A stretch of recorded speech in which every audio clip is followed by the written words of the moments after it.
Assalamualaikum warahmatullahi wabarakatuh.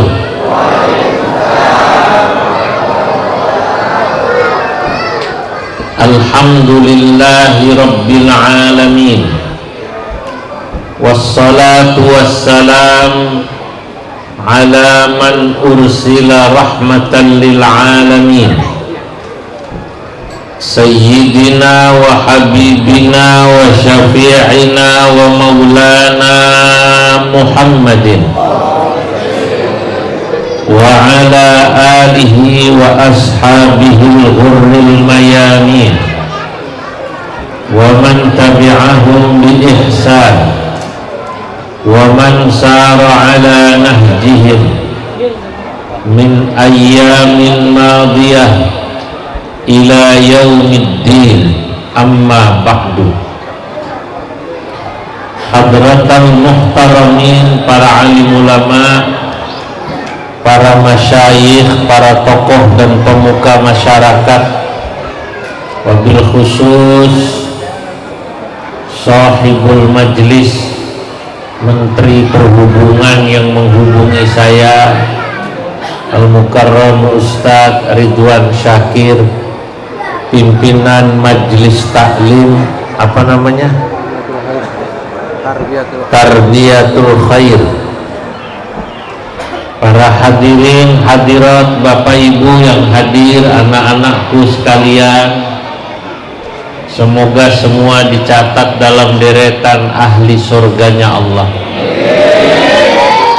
Yang hadir moga-moga rumah tangganya sakinah, rizkinya halal barokah, anak-anaknya soleh solehah. Semua saya doakan insya Allah bisa merasakan nikmatnya haji dan umroh ke Makkah, bisa merasakan nikmatnya tawaf di Ka'bah, sa'i di Safa Marwah, ziarah ke makam Nabi di Madinah. Pulang haji moga-moga bisa bangun rumah, bisa beli mobil mewah, betapapun parkirnya agak susah. Di kampung bisa beli sawah, di sini kontrakannya nambah, tapi insya Allah tidak lupa ngaji dan sholat jamaah, tidak lupa bayar zakat, infak, pajak dan sedekah. Terakhir saya doakan yang hadir semua nanti pada saatnya mati dalam husnul, amin ya rabbal alamin. Para jamaah yang dimuliakan Allah, malam hari ini kita semua hadir di satu majlis yang mulia karena kita hadir dalam rangka memperingati hari lahirnya manusia yang mulia. Beliau adalah manusia sederhana yang dalam kesederhanaannya telah mampu menata mahligai rumah tangganya dalam satu bingkai surgawi. Apa-apa yang keluar dari mulutnya adalah mutiara. Segala sesuatu dari perilakunya adalah contoh teladan bagi kita umatnya. Beliau adalah orang yang paling khusyuk sholatnya, paling kuat tahajudnya, paling benar hajinya, paling sempurna puasanya, paling tekun zikirnya, padahal beliau adalah orang yang paling bersih hatinya. Siapa beliau?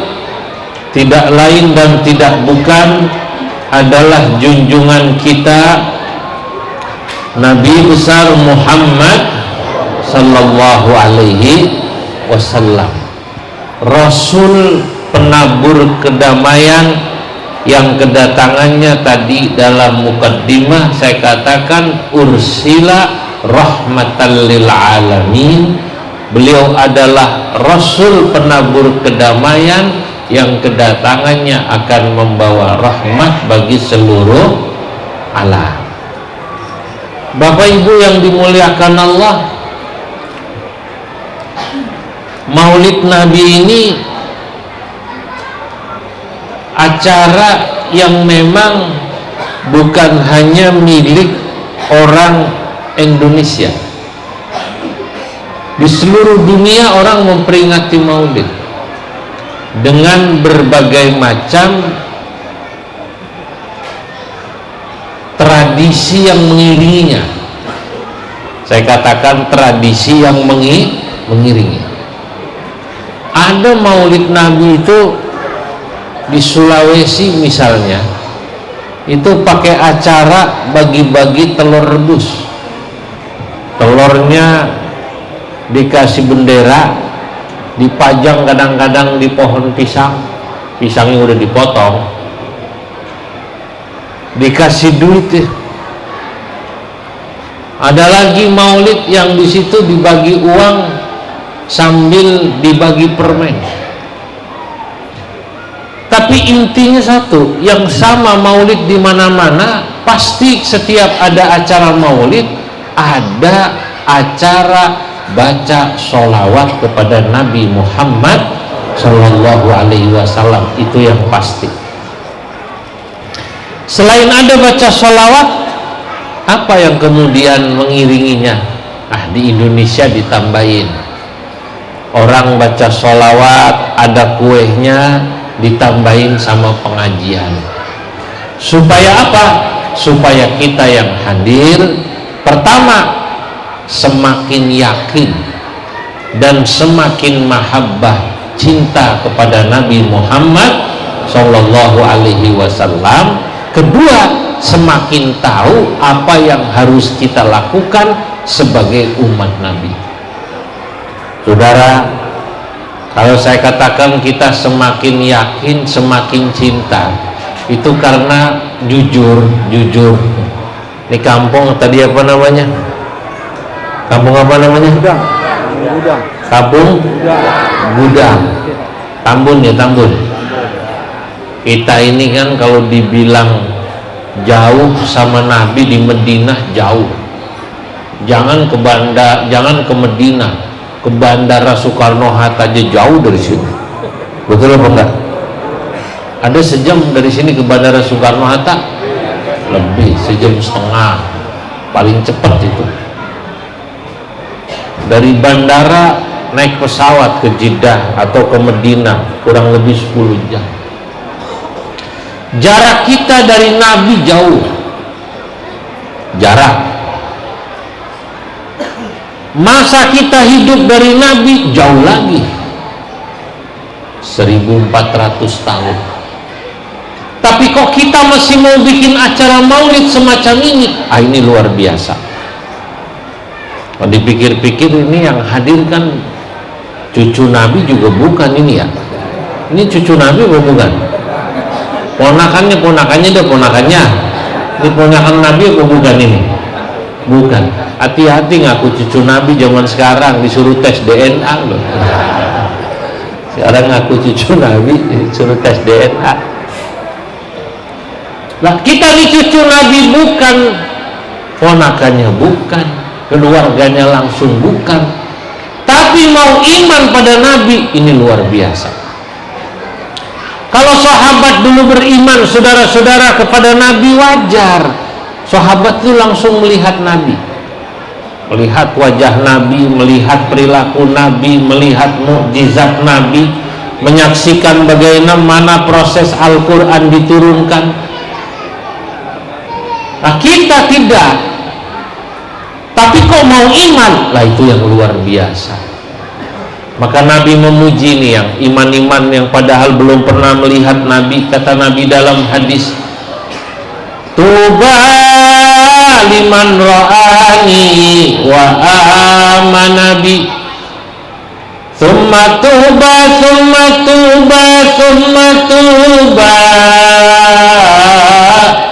liman lam yarani wa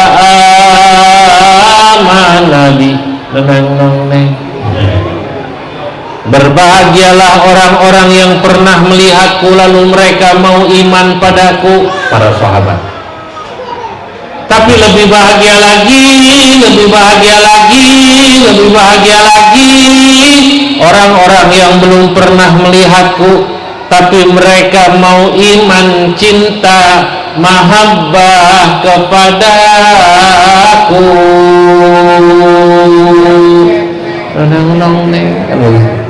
Siapa orang yang belum pernah melihat Nabi tapi mau iman, cinta, mahabbah pada Nabi? Ya orang gudang ini. Sahabat beriman, cinta pada Nabi. Nabi bilang berbahagialah, tuba sekali.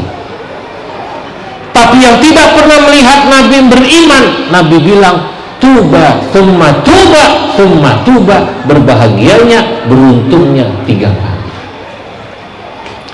Maka anugerah iman, cinta ini mari kita jaga. Ya salah satunya apa? Memelihara iman pada Nabi itu, cinta pada Nabi, salah satunya baca sholawat, itu salah satunya. Tapi selain itu kita harus tahu yang namanya iman, namanya cinta butuh bukti, saudara. Nabi, kalau orang ngaku cinta padanya, kata Allah dalam surat Al-A'raf, harus ada bukti. Bukti cinta pada Nabi, kata Allah, walladzina amanu bihi wa azzaruhu wa nasaruhu wattaba'un nuralladzi unzila ma'ahu ulaika humul muflihun. Orang yang ngaku iman pada Nabi, cinta pada Nabi, cirinya ittaba'uhu wa nasaruhu, ya, amanu bihi wa azzaruhu, maaf, wa nasaruhu, mereka mau menolong, memperjuangkan agama Nabi. Pertanyaan saya sekarang, kita yang hadir ini, apa yang sudah kita lakukan buat menolong agama yang dibawa Nabi? Apakah kita pernah menjadi pengurus masjid untuk menghidupkan masjid? Apakah kita pernah nyumbang membangun madrasah supaya anak-anak kecil umat Nabi ini yang kecil-kecil ngerti tentang ajaran Islam? Kalau itu sudah kita lakukan, berarti alhamdulillah kita sudah menunjukkan bukti kita cinta pada Nabi. Bapak Ibu, sederhana sebenarnya begitu. Saya dengar nih Ustadz Ridwan Syakir, ya, Syakir sama Syakur satu akar kata, beda tipis. Kalau Syakir, Ridwan yang syukur, kalau Syakur banyak syukurnya. Itu pakai sifat mubalaghah, ya. Rumahnya yang mana Ustaz Ridwan? Ini bikin TPA. Ini TPA apa madrasah? MI. Ya Allah, ini yang kayak begini jujur saya salut. Kenapa? Sebab ini yang bikin kemudian agama Nabi akan hidup di satu daerah, termasuk di sini. Anak-anak kita yang tadi itu lucu-lucu nih, ya walaupun sambil lari sana lari sini agak berisik dikit, dia tahu agama ya gara-gara masuk madrasah. Dulu ada seorang ulama namanya Syah Waliullah Ad-Dahlawi, asalnya dari India. Beliau mengatakan kalau Anda datang ke satu negeri, satu daerah, satu kampung, lalu Anda mau lihat apakah syiar Islam di kampung itu hidup atau mati, lihatlah pertama dari masjidnya, kedua lihat dari madrasahnya atau majelis taklim. Kenapa syiar agama dilihat dari masjid? Ya karena memang ukuran agama hidup apa tidak di satu daerah dari masjid. Ada orang sholat apa enggak di masjid itu, bukan besar atau kecil masjid atau musolanya. Bapak Ibu, kalau cuman masalah besar kecil, ya itu mah tergantung duit masyarakatnya, betul apa tidak? Tapi kalau sholatnya rame apa tidak di masjid itu tergantung hati dan iman masyarakatnya. Saya mau tanya nih, ada nggak orang kampung sini yang pernah pergi ke puncak? Ada nggak? Ada ya. Di puncak nih, begitu kita mau masuk Ciawi, sebelah kanan ada masjid cakep, namanya Harokatul Jannah. Masjid apa? Harokatul Jannah. Itu masjid yang bangun cuma 5 orang Padang semua. Saya tahu karena saya diceritain, salah satunya mantan wali kota Jakarta Selatan, sisanya pedagang-pedagang sukses di Tanah Abang. 20 tahun lalu lebih mungkin, ini orang pada urunan beli tanah, belum mahal kayak sekarang. Urunan 5 miliar, 5 miliar, 5 miliar, 5 miliar dibeli tanah di sana. Dapat misalnya 2 hektar lebih. Dibangun masjid, 5 orang kelar. Nggak pakai ngecrek tuh, nggak pakai ngecrek, nggak pakai. Di sini ada nggak orang bangun masjid pakai ngecrek di jalan? Ada ya? Kadang-kadang saya pernah dengar gitu, dulu waktu zaman Pantura belum ada jalan tol, asal jalan ngebut berhenti dikit, dicegat tuh pakai tong, drum, ya Subang, Indramayu, gitu kan ya, Cirebon, bapak-bapaknya duduk di bawah pohon, yang di jalanan anak muda pakai jaring. Saudara-saudara, ya. Saudara-saudara, hadirin kaum muslimin, tolong dibantu pembangunan masjid kami. Yang bersedekah kami doakan selamat sampai tujuan, yang tidak bersedekah saya tidak tanggung jawab. Misalnya orang pada nyumbang semua, pada nyumbang apa namanya semua. Singkat cerita, masjid sepanjang jalan Subang, Indramayu, Pantura dulu sebelum ada tol jadi semua. Ya kalau bangun masjid, mau yang pakai ngecrek, mau yang kayak tadi 5 orang, judulnya jadi. Cuman masalahnya sesudah jadi itu masjid, musola, bagaimana kepedulian masyarakat situ, mau apa tidak ngisi masjid itu. Itulah yang dimaksud oleh Syekh Waliullah Ad-Dahlawi. Hadirin, kadang-kadang ada masjid megah isinya kosong, betul apa tidak? Ada musola bagus isinya kosong. Alhamdulillah di Kampung Gudang di sini mah alhamdulillah, saya dengar masjid musola makmur semua ya. Jangankan sholat maghrib, katanya sholat subuh aja nggak muat kiai, sampai keluar-luar sendalnya. Hah? Nggak muat sampai keluar-luar apa? Sendalnya. Ini penting Bu. Kalau cuman bagus banyak, apalagi di negeri-negeri Arab, di Emirat Arab, di Qatar, di Bahrain, di Kuwait, negara-negara teluk yang kaya-kaya, masjid nggak ada yang jelek, tapi isi belum tentu. Di sini, di beberapa negara yang mungkin secara ekonomi tidak lebih makmur dari negara-negara minyak yang kaya tadi, masjid boleh jadi lebih sederhana, tapi kalau sholat jamaah di situ penuh, berarti kata Imam Ad-Dahlawi, Islam di situ hidup. Ini masjid patokannya. Bu, jangan lihat Masjidil Haram sama Masjid Nabawi. Kalau itu mah emang gak pernah kosong, betul atau tidak? Haji, habis haji, umroh, gak ada habisnya. Kalau bapak-bapak sini orang Tambun lagi pergi ke Mekah umroh pada rajin, bukan itu patokannya Pak. Patokannya justru sesudah pulang haji, pulang umroh. Kalau lagi umroh di Mekah pada semangat, pada sregep, ya wajar aja, namanya sengaja berangkat. Di samping memang di Masjidil Haram, Masjid Nabawi suasana mendukung.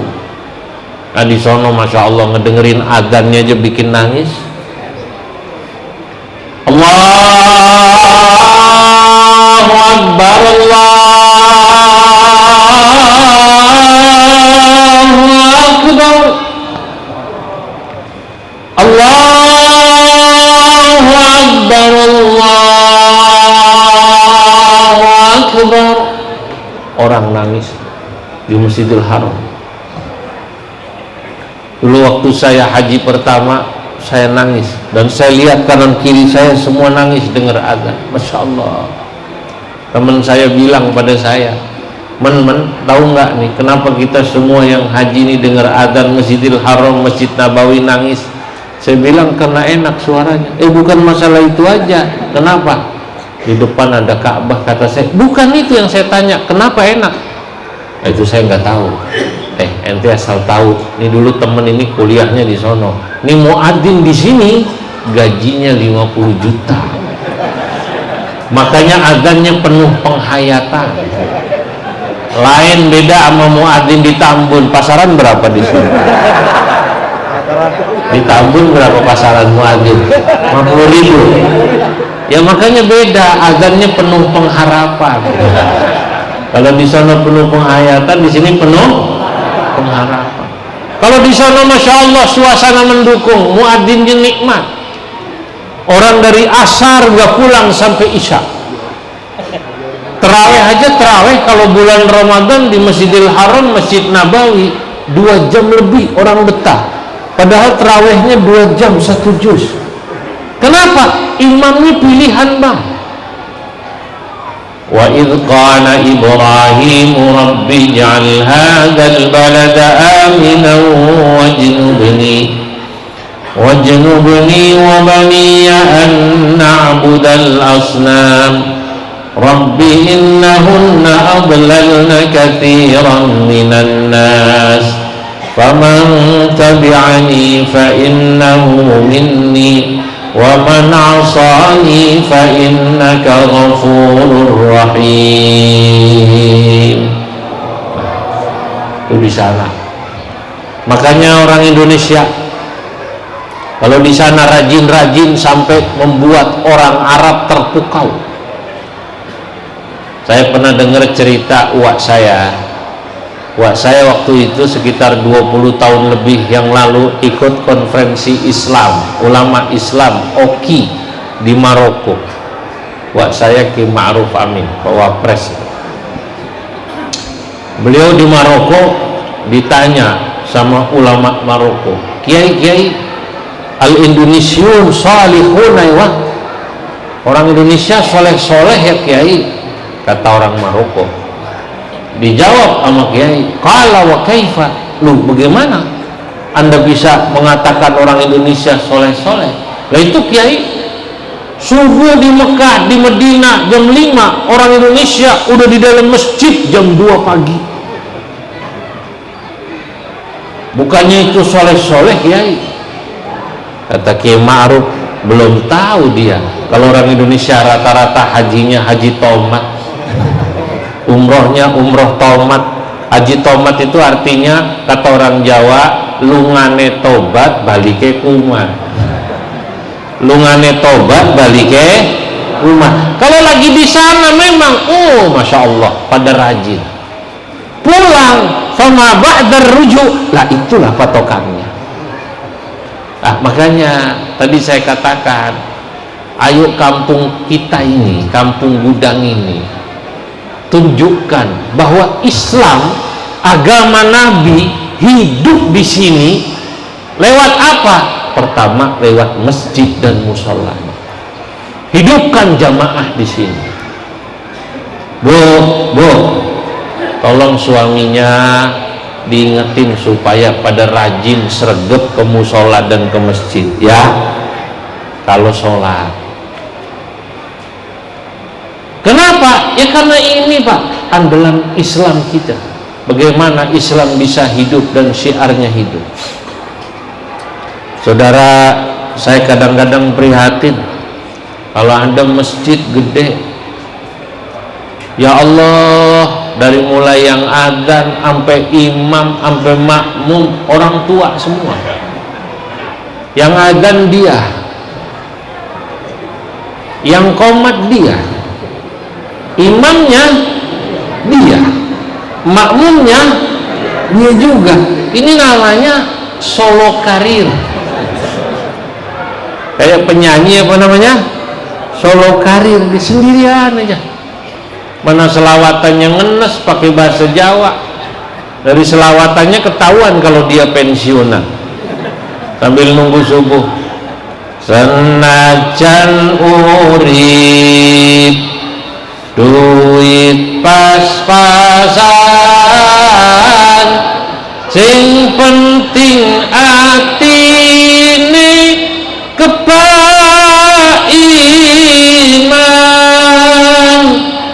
iki nasibe wong pensiunan,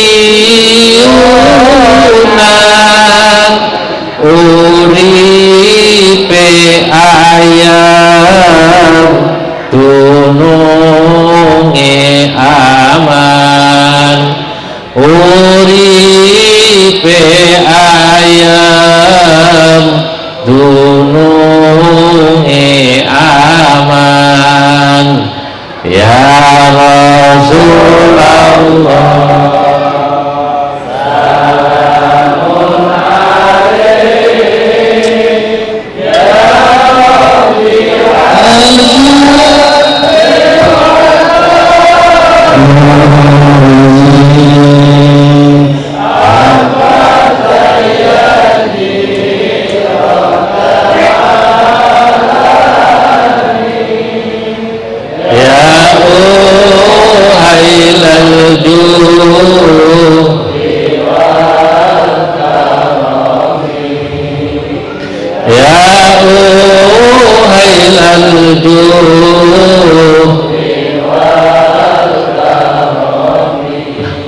Orang tua, Pak, lain di suatu daerah, ya Allah, Islamnya hidup. Maghrib jam 6, setengah 6 orang udah kumpul. Anak-anak muda di pojokan udah mulai, mereka ada yang sambil deres Quran, ada yang sambil baca tasrifan, nahwu, fikih, tajwid. Nunggu maghrib nih, yang ngapalin tajwid dia apalin Hidayatus Sibyan. Ini nazam Hidayatus Sibyan, ini bicara tentang ilmu tajwid. Dulu saya kecil madrasah kelas 5 ya, harus ngapalin ya. Saya nggak tahu di madrasah Tarbiyatul Khair apakah diajarin. Menurut saya harus suruh ngapalin.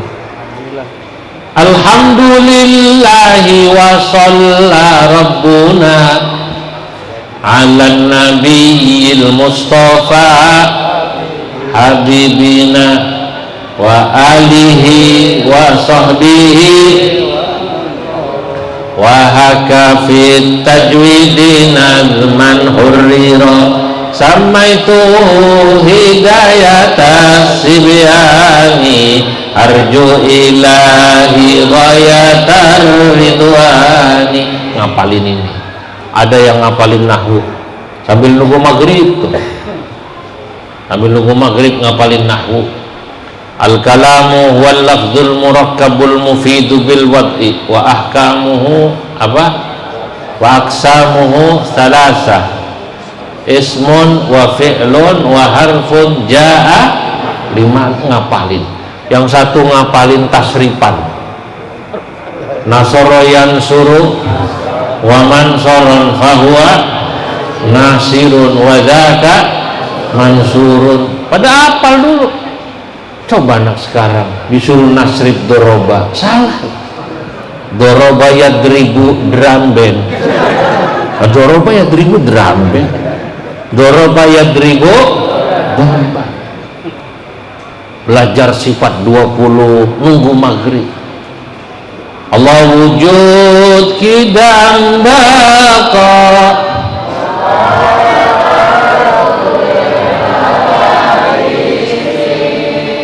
yamu binafsihi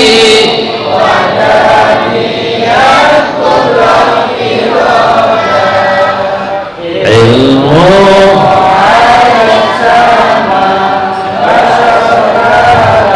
qadiran muridan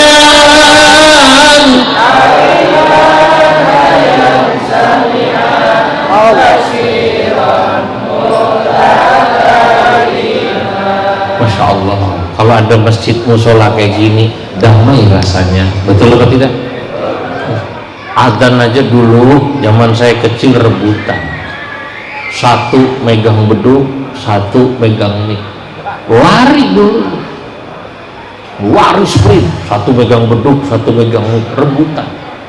Kata si Udin, gue yang nabu beduk, lu yang adzan mat, beres, langsung nabu beduk.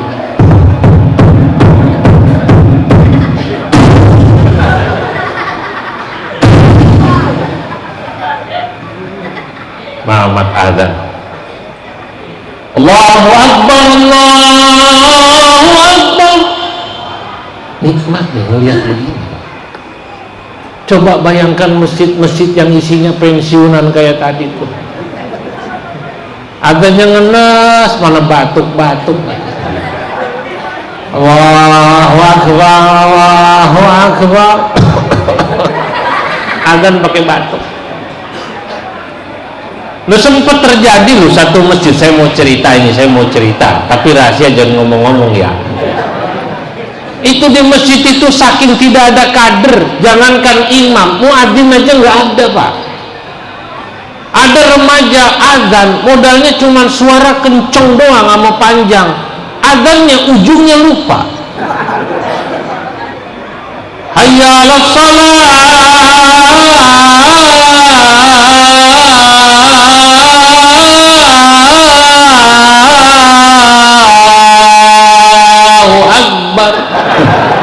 ayalah sholat ujungnya Akbar. Malah pas masuk bulan Ramadan terawih, imamnya satu-satunya tadi sakit gigi. Imamnya sakit gigi. Habis sholat isya izin pulang, nggak kuat nahan giginya sakit.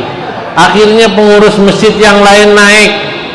Kata mereka, diumumin, saudara-saudara, atas nama pengurus masjid dengan berat hati, pada malam hari ini kami umumkan bahwa sholat tarawih diliburkan. Nah, sholat tarawih diliburin. Ada yang nanya, kenapa Pak Haji sholat tarawih diliburin? Ya karena imam kita satu-satunya sakit gigi. Nah, kenapa bisa begini? Jawabannya karena di masjid itu, di musola itu tidak ada kaderisasi agar syiar Islam hidup. Nah, kaderisasinya dari mana masjid ini? Ya kaderisasinya ya dari madrasah dan majelis taklim. Itu yang kedua. Saya ingat dulu ada seorang kiai dari Magelang, Tegalrejo, namanya Kiai Khudari. Siapa namanya? Kiai Khudari. Sekarang putranya terkenal di Jawa Tengah, namanya Gus Yusuf Khudari. Kiai Khudari pendiri pesantren Tegalrejo di Magelang. Tegalrejo sekarang muridnya lebih dari 10.000, mungkin 15.000, mungkin lebih, saya nggak tahu persis. Kiai Khudari muridnya Kiai Hashim Asy'ari. Kiai Hashim Asy'ari tahu siapa? Siapa? Pendiri Nahdlatul Ulama. Ditanya, siapa pendiri NU? Gus Dur. Aja nggak tahu berarti. Dan Gus Dur saking terkenalnya dikira pendiri NU. Gus Dur cucunya Kiai Hashim Asy'ari. Nah, ini makanya saya datang sini sambil menjelaskan NU dikit-dikit. Kiai Khudari muridnya Kiai Hasyim Asy'ari, dalam salah satu ucapannya beliau katakan, hubungan antara masjid dengan majelis taklim atau madrasah atau pesantren itu perumpamaannya seperti hubungan antara sawah sama tempat naro padi, apa namanya tuh, lumbung. Masjid itu lumbung, sawah itu madrasah, majelis taklim. Maksudnya apa? Kau buat lumbung gede dibikin, tapi kalau nggak punya sawah, sawahan nggak bakalan lumbung ada isinya. Betul apa tidak? Itu masjid sama, kita punya masjid besar, musola besar, madrasahnya mati, majelis taklim mati, nggak ada pengajian rutin, maka pastiin masjid itu sepi. Makanya anak-anak kita ini, bapak ibu yang kecil-kecil, remaja, ini nih yang nanti akan membuat masjid kita rame.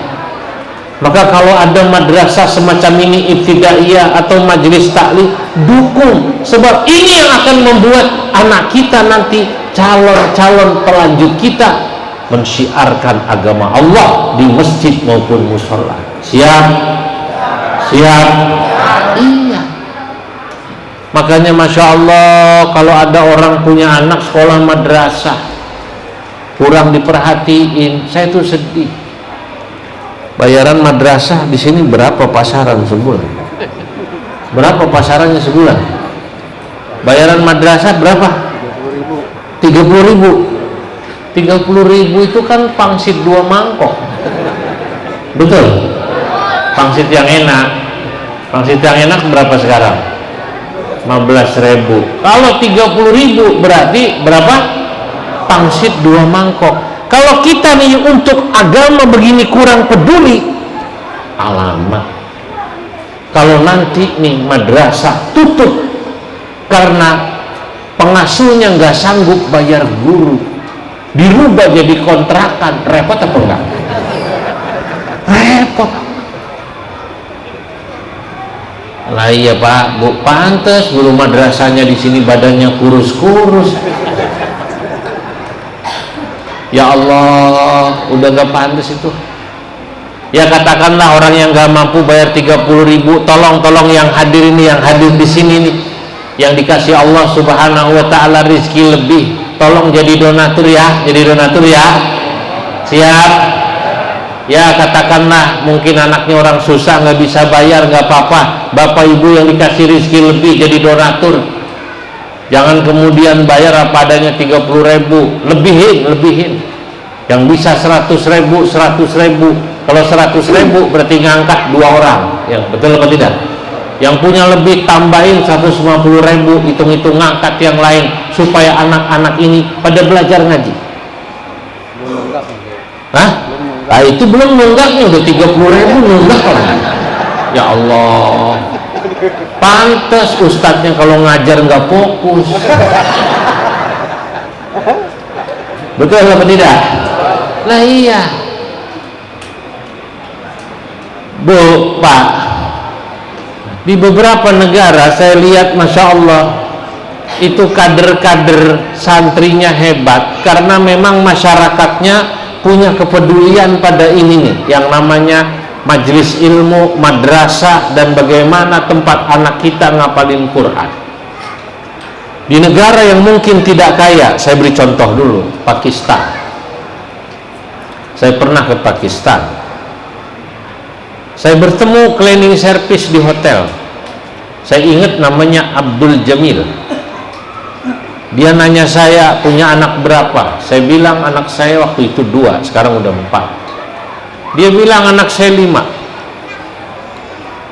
Dia nanya pada saya, Abdul Jamil ini cleaning service di hotel, dari anak bapak itu berapa yang hafal Quran? Dia langsung begitu nanya. Masya Allah. Saya balik, anak saya waktu itu masih kecil, belum hafal Quran, tapi saya suruh ngaji, ngapalin Quran sekuatnya. Si cleaning service ini bilang, Saya alhamdulillah Bapak, walaupun saya kerja cleaning service, tukang nyapu di hotel, saya punya anak 5. Dari anak saya 5, 3 sudah hafal Quran 30 juz. Sama dah kayak orang sini nih, orang Tambun, yang dari wajahnya kelihatan rata-rata Al-Quran di luar kepala semua nih ya. Ini kan di luar kepala semua ini ya. Di luar kepala itu artinya kepala di mana, Quran di mana. Kata dia yang 2 masih dalam proses. Apa kata dia? Abdul Jamil cleaning service nih di Pakistan. Dia bilang, Bapak, di negeri saya kalau kami punya anak 5 atau 4, kok tidak ada yang hafal Quran, barang satu anak saya, anak kami, aib bagi kami. Masya Allah. Dalam hati saya, di negeri kami yang katanya Islam mayoritas, orang Islam di sini, jangankan anaknya nggak hafal Quran, anaknya nggak bisa ngaji, orang sini kadang-kadang nggak malu sama sekali. Betul apa tidak? Nah, ini makanya saya ceritakan. Lah bagaimana mereka bisa bikin kok anaknya pada hafal Quran? Rupanya tempatnya ya madrasah, masjid itu. Di sana kalau ada madrasah kayak Tarbiyatul Khair ini, kalau ada masjid pasti nanti ada 1, 2 guru, 3 guru yang selalu siap menjadi guru pada anak-anak orang kampung situ yang setoran hafalan Quran. Kalau habis asar duduk kayak di Masjid Nabawi itu, ya kan? Duduk. Anak kecil keliling nih setoran. Dari mulai juz amma atau dari depan boleh dah, terserah. Bismillahirrahmanirrahim. Amma yatasaaluna 'anil naba'il 'adzim alladzi hum fihi mukhtalifuna kalla saya'lamun tsumma kalla saya'lamun alam naj'alil arda mihada. Terus ya, kalau di Madinah, kalau di Mekah negara kaya, yang ngajar, yang bayarin negara, Pak. Kan tadi saya bilang guru-guru di sana yang bayarin negara, Arab negara kaya.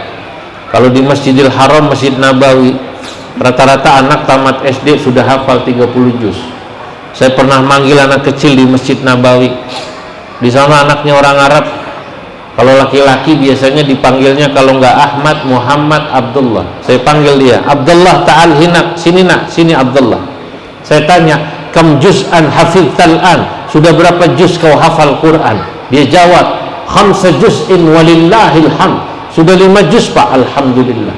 Saya bilang, tayyib, ahsantum, bagus, bagus, bagus. Dia balik nanya saya, Indonesia anta, Bapak orang Indonesia? Saya bilang, aywa, Indonesia anak. Ya, saya orang Indonesia. Manggut-manggut dia sambil ngomong, ma'ruf minas syakal, ketahuan Pak dari bentuknya. Demi Allah ngomong gitu, mentang-mentang hidung kita pas-pasan. Dia bilang ma'ruf minas syakal, ketahuan dari bentuknya. Kalau Arab begini, wajar negara kaya. Pakistan bukan negara kaya. Kayaknya sih masih kayaan Indonesia daripada Pakistan. Saya udah keliling ke Karachi, ke Islamabad, ke beberapa kota. Masih makmuran kita lah secara umum. Alhamdulillah. Tapi di sana kecintaan pada agama hebat. Nah gimana caranya? Tadi kalau ada guru Quran di kampung, di madrasah, di masjid, yang ngasih makan guru Quran masyarakat. Apakah itu urunan, pokoknya dia biar betah di sini, atau yang makannya emang dikirim gantian? Saya mau tanya dah orang kampung sini, kalau ada orang hafal Quran nanti kapan-kapan dibawain nama Ustadz Ridwan Syakir, ngajarin anak bapak ibu ngapalin Quran dari habis subuh sampai habis isya, lalu masyarakat sekitarnya ngirim makanan gitu gantian buat Ustadz yang ngajarin anak kita ngapalin Quran, mau apa enggak? Siapa apa enggak kira-kira? Lah anak kita yang ngajarin dia. Anak kita tadi tuh bisa belajar Quran, hafal Quran, bisa belajar nahwu, shorof, bisa tauhid. Ya ini masalah kepedulian dan kecintaan. Makanya kalau kita ngaku cinta pada Nabi sekali lagi buktikan. Apa buktinya? Falladzina amanu bihi wa azzaruhu wa nasaruhu. orang yang ngaku cinta pada Nabi, dia mau menolong agama Nabi. Agama Nabi ditolong ya lewat tadi majelis taklim, madrasah. Bu, kalau jadi jamaah, minimal jadi jamaah aja itu udah nolong agama Nabi. Kalau nggak bisa jadi ustadznya, jadi jamaah dah. Sebab ustadz itu kalau nggak ada jamaahnya bengong juga dia. Betul apa enggak? Nah, ustadz ngajar, jamaahnya cuma 4 pojok, 1 nyender, 1 selonjor, 1 ngiler. Semangat nggak kira-kira? Ya nggak semangat. Maka jadi jamaah kayak sekarang ini, malam ini Bapak Ibu datang, ini juga nyemangati. Jadi kalau ada ustadz ngajar ngaji, datang. Ya. Nah, cuma sekarang yang ingin saya sampaikan, kita belajar agama Islam, alhamdulillah di madrasah, di majelis taklim, sudah bagus. Tapi tolong, belajar agama Islam, carilah guru yang mengajarkan agama Islam itu sesuai dengan apa yang diajarkan oleh Nabi dan sahabatnya. Dari sisi semuanya, bukan cuma cara sholatnya, bukan cuma puasanya, termasuk cara bersikapnya. Inilah yang disebut paham ahlus sunnah wal jamaah. Itu penting. Ahlus sunnah wal jamaah itu apa sih Pak? Ahlus sunnah wal jamaah itu adalah ajaran Islam yang dibawa oleh Nabi dan sahabatnya. Bukan cuma sholatnya saja, sikapnya juga sama. Contoh, kaku apa lentur, memudahkan apa menyusahkan, menggembirakan apa menakutkan. Nah, sekarang banyak orang yang menjelaskan tentang Islam, isinya nakut-nakutin orang terus, isinya nyusahin orang terus. Padahal Nabi mengatakan yassiru wala tu'assiru, berikanlah kemudahan bagi orang untuk menjalankan agama Islam. Wala tu'assiru, jangan bikin orang jadi susah ngamalin Islam ini. Basyiru, beri kabar gembira pada orang agar mereka semangat berislam. Wala tunaffiru, kata Nabi, jangan bikin orang jadi takut sama Islam. Saudara, zaman sekarang ada orang, ya Allah, timbang sholat celananya rada turun, kurang nyingkrang kata dia, sarungnya nggak cingkrang, langsung ditegur. Lu kalau kayak begini pakai celana, lu sembahyang kayak begini pakai sarung nggak cingkrang, lu masuk neraka lu. Lah kan orang awam mikir, ya Allah, gue udah sholat masih neraka juga, timbang gara-gara apa namanya sarung. Ya kalau masalah sarung dan celana cingkrang apa enggak, itu kan juga ada kaitannya dengan kebiasaan. Sahabat Abu Bakar pernah datang pada Nabi, ya Rasulullah, saya ini kalau pakai gamis nggak bisa cingkrang, udah kebiasaannya begini. Oh nggak apa-apa Abu Bakar, kalau kamu saya tahu, karena sebenarnya yang dilarang oleh Nabi itu bukan masalah sarungnya, celananya cingkrang apa enggak, tapi yang dilarang adalah kesombongannya. Dulu orang jahiliyah, Bapak Ibu, salah satu di antara ciri kesombongannya ditunjukkan dengan kalau pakai gamis itu ngelengsret. Tahu nggak kira-kira? Ditarik-tarik gitu, bahannya panjang. Lah itu Nabi nggak seneng. Lah ini jangan gara-gara masalah cingkrang apa enggak orang diomelin. Ada lagi, ada orang awam, dia beragama suruh ngapalin dalil. Sekarang ada tuh orang belajar Islam kayak begini, orang suruh ngapalin dalil. Lu tahiyat diem apa goyang kudu tahu dalilnya. Lu sholat subuh baca kunut, sekarang gue tanya, tahu dalilnya enggak? Enggak. Kudu tahu. Beribadah nggak boleh ikut-ikutan, nggak boleh taklid, kata dia. Nggak boleh apa namanya? Taklid. Terus harus ittiba kepada Nabi, harus tahu dalilnya. Saya kalau ketemu orang kayak gini, saya mau bilang pada bapak-bapak, ibu-ibu, besok dijawab. Kalau bapak ditanya sholat subuh pakai kunut, tahu dalilnya apa enggak, tahu hadisnya apa enggak, kunut. Jawab, wajah gua wajah karyawan apa wajah dalil? Kalau mau nanya dalil sama Ustaz Ridwan, betul apa tidak? Kalau mau nanya dalil sama kiai, gua mah karyawan, gua mau diajarin sama guru, katanya mazhab Syafi'i kalau sholat subuh pakai kunut, gua ngikut. Betul? Gitu aja. Lu tahiyat katanya diem apa goyang? Di sini pasaran tahiyat diem apa goyang? Sekarang ditanya, katanya yang goyang, yang diem itu harus ada tahu dalilnya. Jawab aja. Gue dari dulu di madrasah diajarin sembahyang tahiyat diem. Dalilnya pernah tahu, cuman gue nggak hafal. Gue kan bukan wajah dalil. Gue karyawan, gue petani, betul apa tidak? Yang ngapal dalil kiainya, sono nanya mau Ustaz Ridwan lagi. Makanya orang kalau udah buka majelis taklim kudu siap-siap ngapalin dalil. Betul?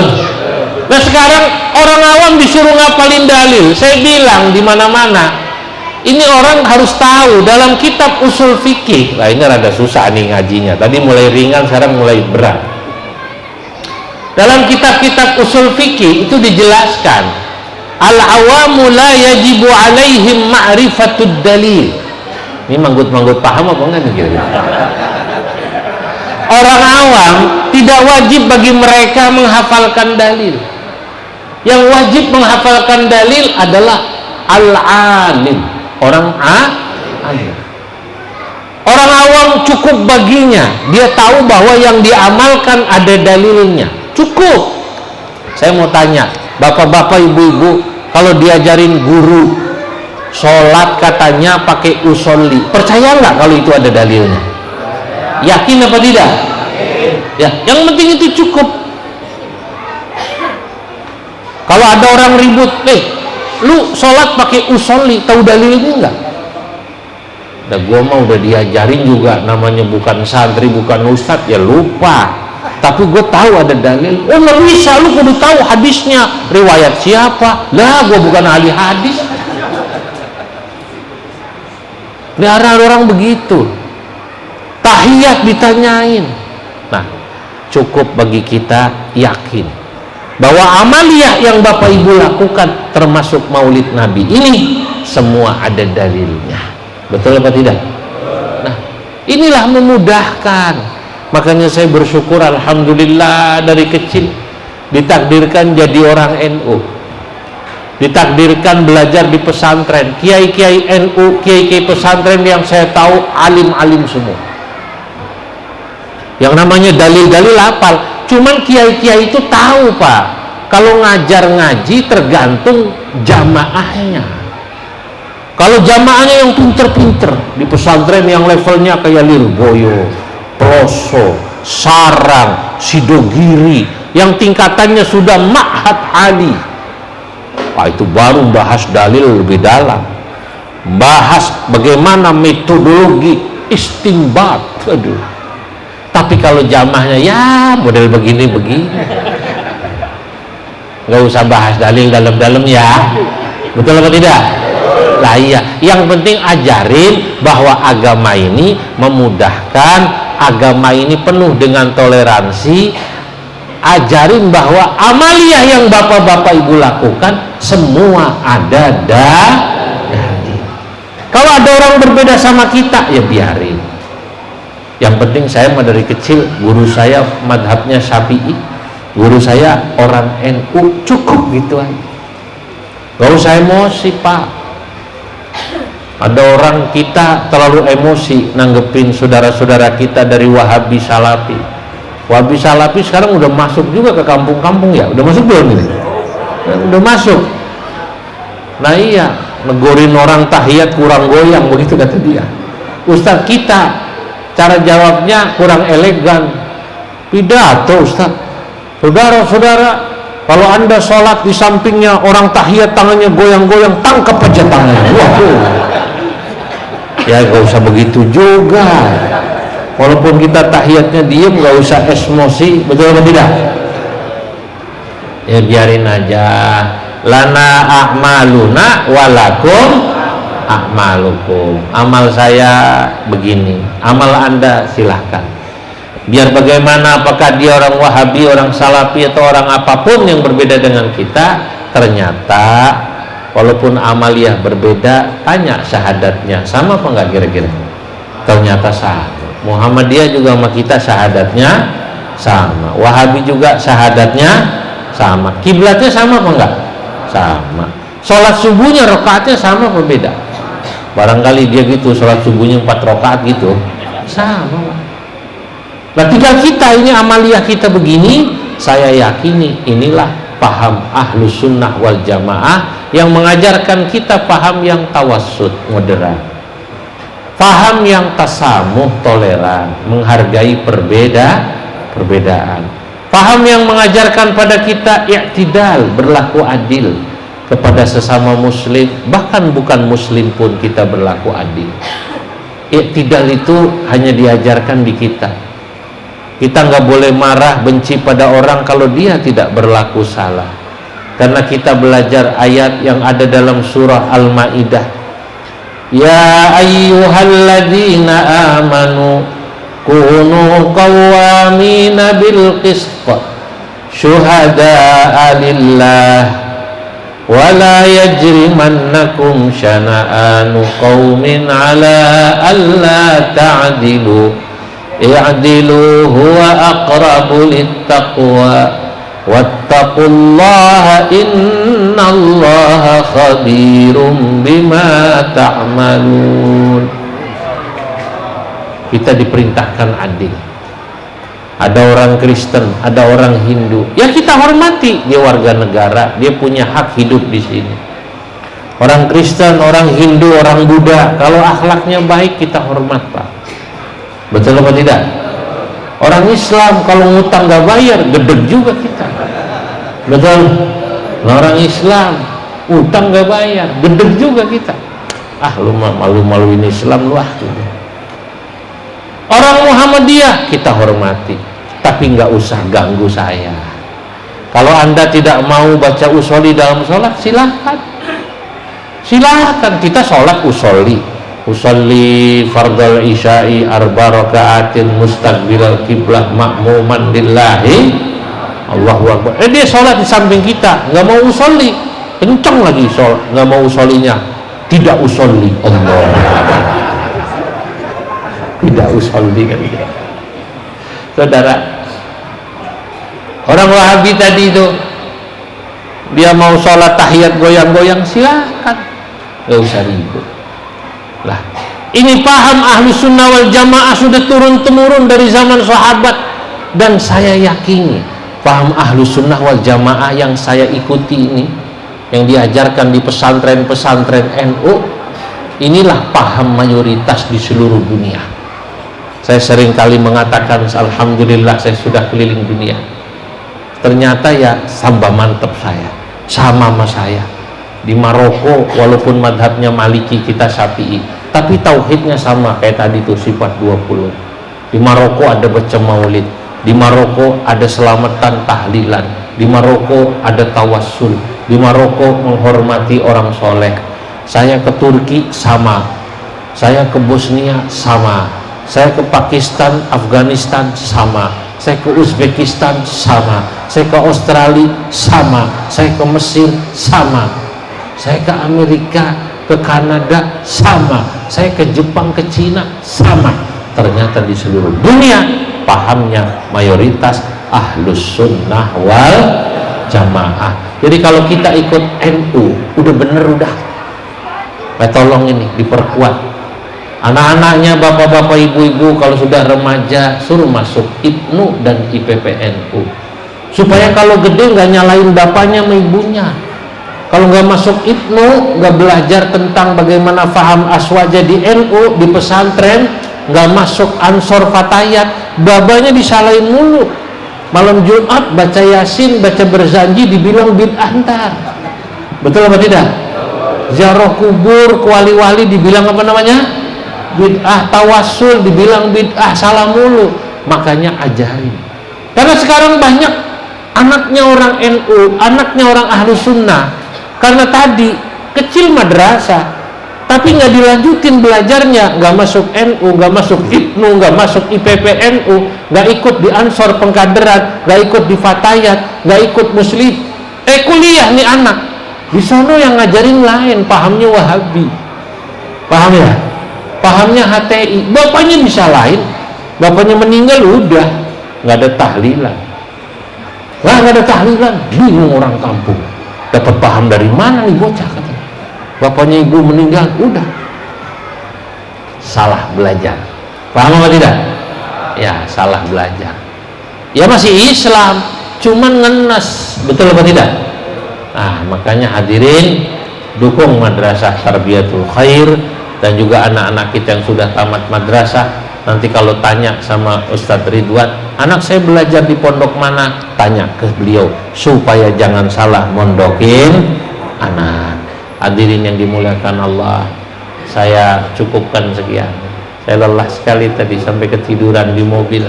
Datang baru melek itu sebenarnya. Karena saya terus non-stop jalan. Besok saya harus ke Kalimantan ya. Sampai hari Jumat nyambung ke Jawa Timur. Semoga manfaat. Mohon maaf atas segala kekurangan. Doanya siapa ini? Mari sama-sama kita tutup dengan pembacaan doa. Ilahil karim tal karim, Allahumma salli wa sallim ala sayyidina Muhammad fil awwalin wal akhirin, mubarak wa radiyallahu tabaraka wa ta'ala an sadatina ashabi rasulil ajma'in. Alhamdulillahi rabbil alamin, hamdan yuwafi ni'amahu wa yukafi mazidah. Ya Rabbana lakal hamdu kama yanbaghi li jalalikal karim wa 'azimi sultanik. Allahumma barik li majlis tarbiyatil khair wa barik li muallimiha wa barik li talamidatiha wa barik liman da'amaha. Ya Allah, berkahilah madrasah Majlis Taklim Tarbiyatul Khair, berkahilah para guru-gurunya, berkahilah murid-muridnya, berkahilah orang-orang yang mendukung perjuangannya dengan harta, tenaga, dan waktunya. Allahumma ja'alna wa ahlana uladana min ahlil ilmi wa ahlil khair wa la taj'alna wa iyyahum min ahli syarri wad dhair. Ya Allah, jadikanlah anak-anak kami menjadi anak-anak yang saleh, ahli ilmu, ahli kebaikan. Allahumma ja'alna wa iyyahum min hurrasiddin wa min az-zakirin wal madhkurin. Ya Allah, jadikanlah kami anak-anak kami dalam kelompok orang yang terus menjaga agamamu, memperjuangkan agamamu dimanapun mereka berada, melanjutkan perjuangan nabimu. Rabbana ighfir lana wa liwalidayna warhamhuma kama rabbayana shaghira. Rabbana atina fid dunya hasanah wa fil akhirati hasanah wa qina adzabannar. Walhamdulillah rabbil alamin. Allahul muwaffiq ila aqwamit thariq. Wassalamualaikum warahmatullahi wabarakatuh.